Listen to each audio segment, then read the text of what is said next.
Hindi lahat ng tinatawag nilang blessing ay galing kay Lord. I know some people will disagree. Some will raise their eyebrows.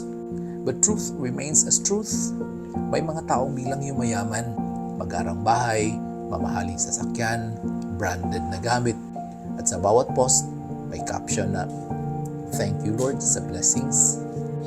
Pero saglit lang. Hindi lahat ng pag-asenso ay galing sa langit. Hindi lahat ng pag-angat ay may basbas ng Diyos. May yumayaman dahil sa panloloko. May umangat dahil sa pera ng bayan. May mga negosyong lumago dahil may mga taong niloko, ginamit, inapakan at iniwang sugatan. At pagkatapos ng lahat, tatawagin nila itong blessing.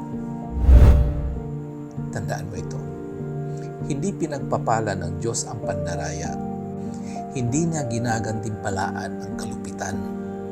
Hindi kailanman ipinagdiriwang ng langit ang tagumpay na may kapalit na luha at pagdurusa. Kaya huwag mo ikumpara ang buhay mo sa mga taong tila mas mabilis umangat. Hindi lahat ng nasa tuktok ay dapat hangaan. Hindi lahat ng kumikinang ay ginto. At hindi lahat ng tagumpay ay biyaya.